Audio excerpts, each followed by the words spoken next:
We continue to look at Nehemiah's life. I mentioned last week that his life was a series of crises, like one mountain after another. If they overcame one dangerous hurdle, another mountain, another hurdle was waiting. Nehemiah's life was a continuous series of crises and difficulties. 잘 아시는 말 중에 산 넘어 산이라는 표현이 있습니다. 느헤미야의 삶이 꼭 이와 같다는 생각이 들었습니다. 위험한 고비를 한 고비 넘기면 그 다음에 또 다른 산, 또 다른 고비가 기다리고 있어서 계속해서 위기의 연속, 어려움의 연속이었던 삶이 우리가 잊고 있는 느헤미야의 삶이었습니다. The crisis we looked at last week was an attack from the outside. Do you remember the man named Sanballat, the Samaritan? That person mobilized the Samaritans to continuously launch malicious attacks to bring down Nehemiah and the people of Jerusalem. He even mobilized an army to actually invade. It was a very precarious, critical situation. 지난주에 살펴봤던 느헤미야의 위기는요, 외부에서 오는 공격이었습니다. 사마리아 사람들 산발라트라고 하는 사람 기억나세요? 그 사람이 사마리아 사람들을 동원해서 느헤미야와 예루살렘 사람들을 넘어뜨리기 위해서 아주 악한 말을 계속해서 공격했고 심지어는 군대를 동원해서 실제로 쳐들어오려고까지 했습니다. 굉장히 위태로운 상황이죠. 위기입니다. Nehemiah wisely overcame this crisis. He prayed to God, refused to fall for Sanballat's schemes, and instead continued the work of building the wall of Jerusalem. Do you remember the final verse? We built the wall. We continued to carry out the work without wavering. 느헤미야가 이 위기를 슬기롭게 잘 이겨냈습니다. 하나님한테 기도했고 산발랏의 방해 공작에 넘어가지 않고 오히려 예루살렘 성벽 짓는 일을 계속 We built the wall. 마지막 말씀 기억하시죠? 우리는 그래서 계속해서 성벽을 지었습니다. 흔들리지 않고 계속해서 그 일을 감당했습니다. The attack they received was an external one, and while this attack seems very dangerous, it can sometimes turn a crisis into an opportunity. 받은 공격은 외부에서 오는 공격이었는데요. 이 공격이 참 위험해 보이지만 전화위복이 될 때도 있습니다. To overcome a crisis that lies outside the community, to fight against external enemies, the people inside the community sometimes unite more. 공동체가 바깥에 있는 공동체 밖에 있는 그 위기를 극복하기 위해서 바깥에 있는 적들과 싸우기 위해서 안에 있는 사람들이 더 하나 되는 경우가 있습니다. If a country is in turmoil, but then goes to war with another country, they have to fight the enemy, so they bond together more. When an external enemy becomes a common enemy, the internal people become more unified. 나라가 어수선하다가 우리나라가 다른 나라와 전쟁이 났다라고 하면 나라와 싸워야 되기 때문에 우리끼리는 더 뭉치게 되는 외부의 적이 공동의 적이 생겼을 때 내부 사람들이 더 결집하게 되는 그러한 결과가 있죠. The people of Israel might have been like that. Although attacks kept coming from the outside, inside Jerusalem, they were tightly united, saying, "Let's diligently commit to building the wall of Jerusalem." 이스라엘 백성들이 아마 그러지 않았을까 싶어요. 이 예루살렘 안에서는 아주 똘똘 뭉쳐서 우리 예루살렘 성벽 짓는 거 열심히 감당합시다. However, when the external attack or the common enemy disappears, there are situations when it becomes even more perilous. In fact, internal dissatisfaction and internal conflict are more dangerous than external attacks. 여러분, 그런데 바깥의 공격, 또 공동의 적이 사라지면 그때가 더 위태로워지는 그런 상황이 있습니다. 바깥의 공격보다 더 위험한 것은 사실은 내부의 불만과 내부의 갈등입니다. When there's an external enemy to fight, they fight that enemy diligently. But after winning the fight or overcoming the crisis, the people remaining inside start arguing and bickering among themselves, or they compete over who is superior or inferior, leading to internal conflicts that are actually a much greater crisis. 외부에 싸워야 할 적이 있을 때는 열심히 그 적과 싸우지만 싸움에서 승리하거나 그 위기를 극복하고 나면 남아있는 내부 안에 있는 사람들끼리 서로 옥신각신 다투거나 누가 높고 누가 낮고 하는 그런 것 때문에 경쟁하거나 여러 가지 일 때문에 마음 상하는 내부의 갈등이 사실은 훨씬 더 큰 위기입니다. Today's passage focuses on the internal crisis within the Israelite community led by Nehemiah. Conflict arises. 본문이 느헤미야가 이끌고 있는 이스라엘 공동체 내부의 위기입니다. 갈등이 생겨요. Look at verse 1.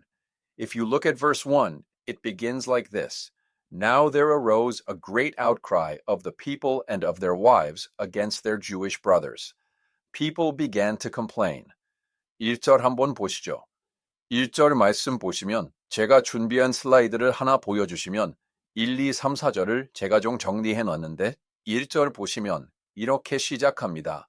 그때 백성들이 그들의 아내와 함께 크게 부르짖어 그들의 형제인 유다 사람들을 원망하는데 사람들이 원망하기 시작합니다. Who are they complaining about? They complain about the people of Judah. They complain about their Jewish brothers. 누구를 원망합니까? 유다 사람들을 원망합니다.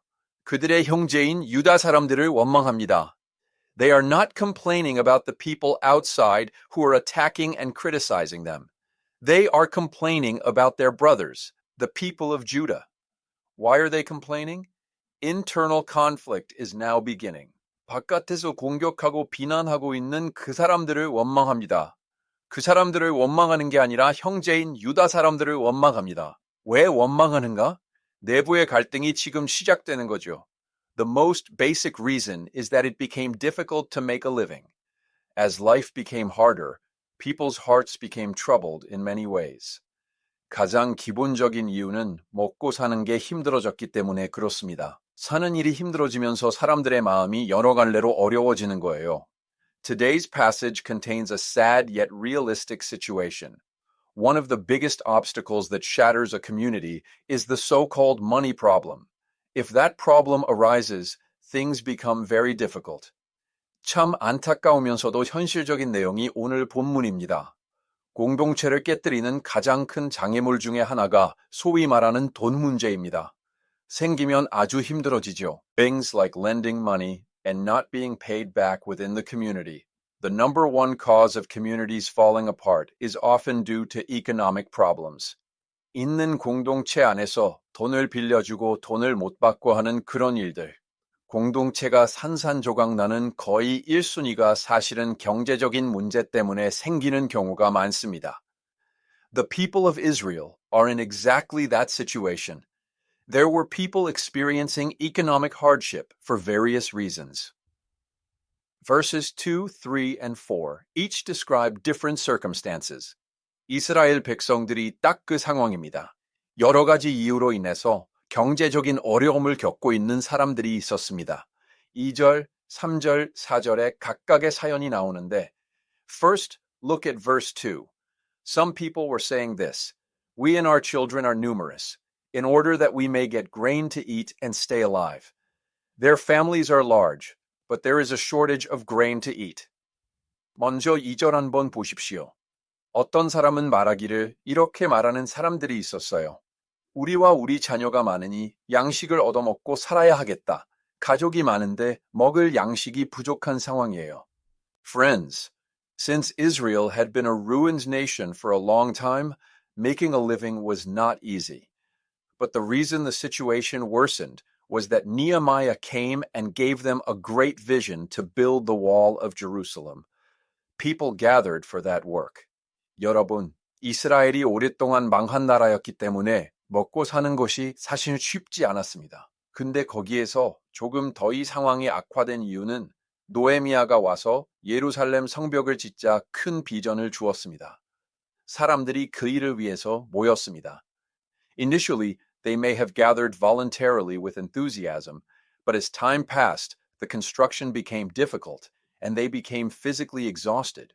People's hearts gradually weakened. 처음에는 자원하는 마음으로 으쌰으쌰 하면서 모였겠지만 시간이 지나고 또 공사가 어려워지고 여러 가지 육체적으로 힘들어지면서 사람들의 마음이 점점 약해지는 거예요. In particular, many of the people gathered in Jerusalem now had left their regions and villages to participate in this construction. While the head of the household was working here, the families and children at home faced various difficulties. 특히 지금 예루살렘에 모여 있는 사람들은 자기 지역, 자기 마을을 떠나서 이 공사를 위해서 이주해온 사람들이 많았습니다. 가장이 이곳에 와서 일하고 있는 동안 집에 있는 가족들, 처자식들은 여러모로 더 어려운 그런 상황들이 펼쳐질 수 있겠죠. Now, in such a situation, people came forward lamenting, "We and our children have nothing to eat." 지금 그런 상황에서 우리와 우리의 자녀들이 먹을 게 없다 하소연하는 사람들이 나타났습니다. Next, if you look at verse 3, other people are describing their circumstances. Some also said, "We are mortgaging our fields, our vineyards, and our houses to get grain because of the famine." 다음 3절을 보시면 또 다른 사람들이 자신의 상황을 이야기하는데요. 어떤 사람은 말하기를 우리가 밭과 포도원과 집이라도 저당 잡히고 이 흉년의 곡식을 얻자 이렇게 말하는 사람들이 있습니다. We often use a certain expression. Do you know the term house poor? House poor. They have a house, but they are poor. You would think that having a house means you are rich, but there are situations where life becomes harder, even with a house. They are those people. 그런 표현을 자주 쓰는데요. 여러분 하우스포어라고 하는 말 아시죠? 하우스포어, 집이 있는데 가난해요. 집이 있으면 부자일 것 같은데 집이 있는데 오히려 생활이 더 어려워지는 상황이 있죠. 그 사람들입니다. These people have fields, vineyards, and houses. They seem like decent people who would have economic means. But the real problem is the phrase, because of the famine. A famine occurred at the time they were living. 이 사람들은 밭과 포도원과 집이 있습니다. 괜찮은 사람, 경제적으로 여유가 있을 것 같은데 참 문제는 이 흉년애라고 한 단어입니다. 이 흉년애, 이 사람들이 살고 있는 이 시간에 흉년이 들었습니다. As I read this verse, I thought that God was somewhat harsh. Friends, Nehemiah has come, and the people of Israel are dedicating themselves with one heart to this work of building God's wall, aren't they? They are devoting themselves to a holy work. But what is the reality? 제가 이 구절을 보면서 참 하나님이 야속하다라는 생각이 들었습니다. 여러분, 노헤미야가 와서 이스라엘 백성들이 참 하나님의 성벽을 짓는 이 일을 위해서 지금 마음을 모아서 열심히 하고 있지 않습니까? 거룩한 일을 위해서 헌신하고 있는데 현실은 어때요? When unwanted words were heard from various directions, he could have resorted to silencing them, iptol mak. Nehemiah could have done that, saying, "What are you talking about? How important is the wall construction right now? I came here for this work. Can't you overcome those small hardships?" He could have silenced the people and pushed everyone to concentrate on building the wall of Jerusalem. 자기가 듣고 싶지 않은 말을 여기저기서 들릴 때 입을 틀어막는 여러분, 느헤미야가 그렇게 할 수도 있었던 무슨 소리야? 지금 성벽 건축하는 게 얼마나 중요한 일인데. 내가 이 일을 위해서 왔는데 그런 작은 힘든 것까지 이겨내지 못해 하고 사람들의 입을 틀어막고 다 동원해서 예루살렘 성벽 건축하는 일에 전념하는 방향으로 사람들을 푸시할 수도 있었죠. But he did not silence them. When Sanballat attacked, Nehemiah had said, "So we built the wall, continuing the work." But in this internal situation, Nehemiah stopped the wall construction and said, "Let's solve this problem first." He listened to the people's situation. 이틀막하지 않습니다. 느헤미야가 그렇게 중요한 예루살렘 성벽 건축하는 일을 멈추고 산발랏이 공격했을 때에는 "So we built the wall." 우리는 계속해서 성벽을 지었다라고 했는데 이 상황에서는 성벽 짓는 것을 멈추고 우리 이 문제를 먼저 해결합시다. He prioritized the pain and concerns of the people he was working with over any agenda or project he had. This heart of Nehemiah, which listened to their cries, is what we see in the passage. 사람들의 상황에 귀를 기울였습니다. 가지고 있었던 어떤 어젠다나 프로젝트보다 함께 일하고 있는 이 사람들이 느끼고 있는 아픔과 그들의 고민에 더 먼저 우선순위를 두었던 게 그 사람들의 부르짖음에 귀를 기울여서 들었다. 말씀 안에서 우리가 볼 수 있는 느헤미야의 마음이죠. 좋은 리더의 덕목, 이를 악물고 듣기. The virtue of a good leader, listening with gritted teeth. Among active scientists, there's a very famous professor named Choi Jae-chun. He earned a PhD, taught at the University of Michigan, and also taught at prestigious universities in Korea. He is an animal expert, a Dr. Ant who has dedicated his life to studying the behavior of animals, especially insects and ants. 활동하는 과학자 중에 굉장히 유명한 분입니다. 최재천이라고 하는 교수님이 계십니다. 박사학위를 받으시고 미시간 대학교에서도 가르치고 한국의 아주 명문 대학들에서 가르치셨던 분인데요. 이분은 동물 전문가예요. 동물들, 곤충, 특히 개미들의 활동을 아주 평생 연구하셨던 박사분이 최재천 교수님인데요. Although he spent his life studying animal behavior, he recently wrote many books on leadership and gave many lectures on leadership learned from animals. 생태경영 is one of the Korean titles. 이분이 평생 동물들의 행동 연구하셨는데 최근에는 이분이 리더십에 대한 책을 많이 쓰셨어요. 강의도 좀 많이 하시고 동물들에게서 배우는 리더십, 한국말로는 생태경영이라고 하는 그런 책으로도 나왔더라고요. In that book, he states that one of the most important virtues of a leader is that a leader must be a good listener. To emphasize this, he uses an interesting expression. A leader must listen with gritted teeth.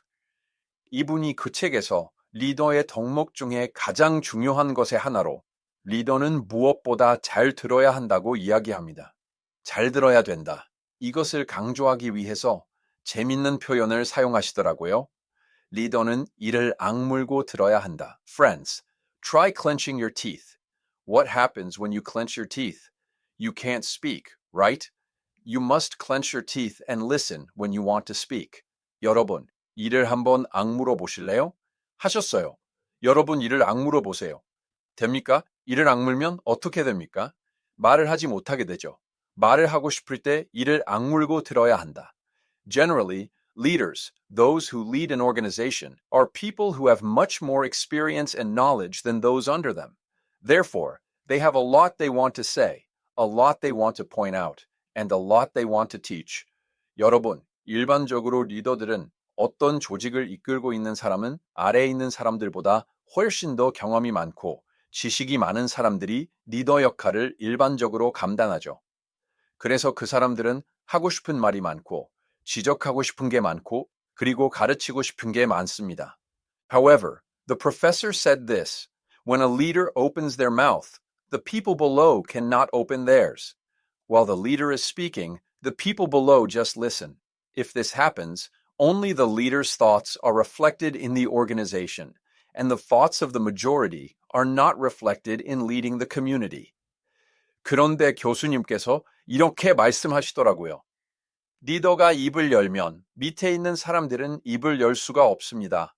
말하고 있는 동안에는 밑에 있는 사람들은 다 그저 듣기만 하는데 그러면 그 조직은 리더 한 사람의 생각만 통하게 되고 더 많은 사람들의 생각이 그 공동체를 이끄는 데 반영이 되지 않는다. Therefore, a good leader must endure the urge to speak, point out, or instruct, and clench their teeth to listen. Only then will they be a good leader and create a good organization. 그래서 좋은 리더는 이를 악물고 싶은 말이 생기는데 이거 지적하고 싶고 이렇게 해야 된다고 지시하고 싶은데 그것을 꼭 참고 이를 악물고서라도 들어야 좋은 리더가 되고 좋은 조직이 된다.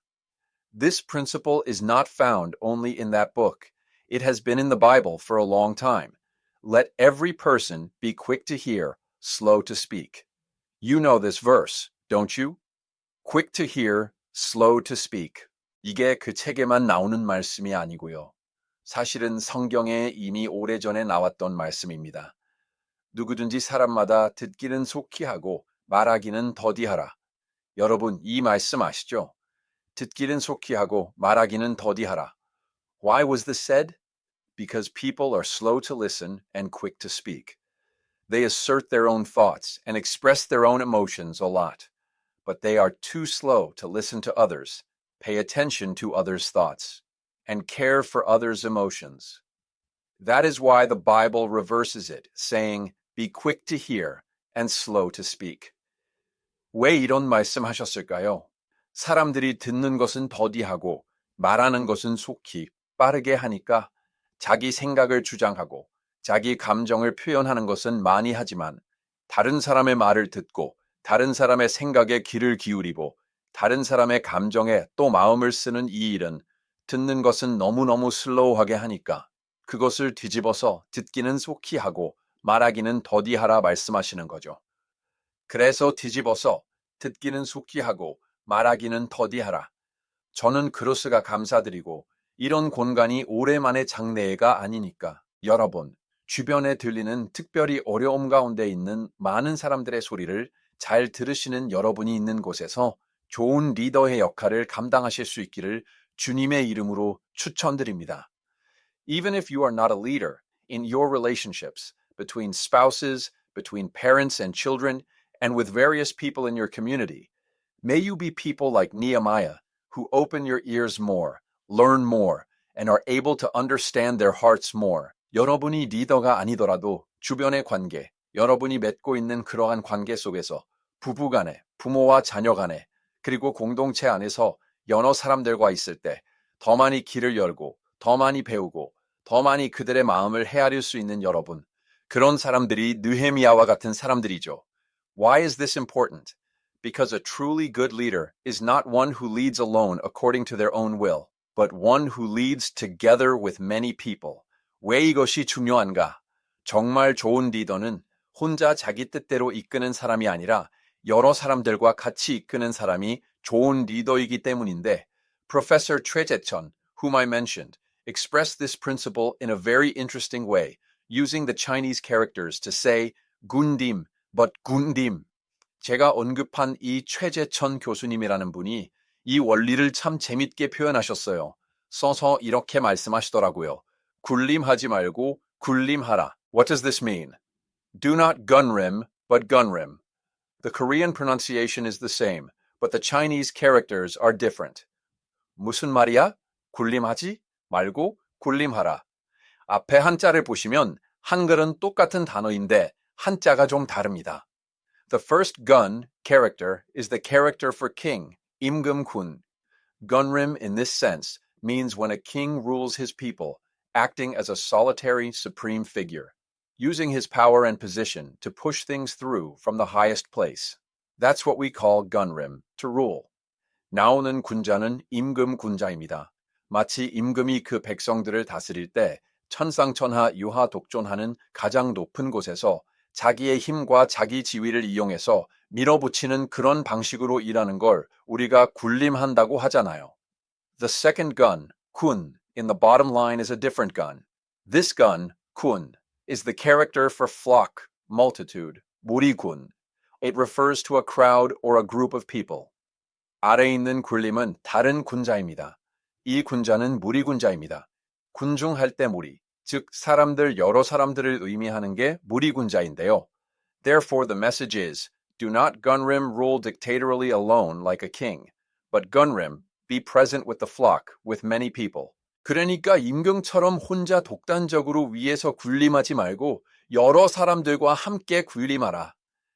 Animals living collectively are referred to as gunrim, kunnim, to be present with the multitude. I was deeply inspired, received grace while reading this. Although I received grace through the Bible, I received great grace from this Chinese character.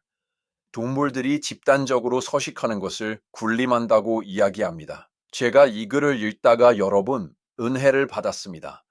성경에 있는 말씀을 통해서도 은혜를 받지만 이 한 자에서 정말 큰 은혜를 받았습니다. If you look closely at this character for flock multitude, gun, it is composed of two words. On the left is the character for king, gun, and on the right is the character for sheep, yang. These two words are combined to form the character for gun, flock, multitude. This is an amazing concept. I was surprised at how the ancient Chinese people came up with this concept for the word flock. 여러분, 이 한자 무리군자를 자세히 보시면 단어가 합쳐져 있는데 왼쪽에는 임금군자가 있습니다. 오른쪽에는 어떤 단어가 있어요? 양자가 있습니다. 두 가지가 합쳐져 있는 단어가 무리군이더라고요. 기가 막힌 단어인데요. 예전에 중국 사람들이 어떻게 이런 개념을 무리군으로 만들 수 있었을까? 좀 놀랍더라고요. The core meaning of what a community or a group is represented by the king being with the sheep. 무엇인가 공동체가 무엇인가 집단이라고 하는 게 무엇인가? 이 단어가 의미하고 있는 바에 임금이 양과 함께 있는 것입니다. So the message is, do not gunrim, where the king rules alone and dictatorially. Instead, gunrim, the leader rules together with the flock people, with the sheep. That is good governance.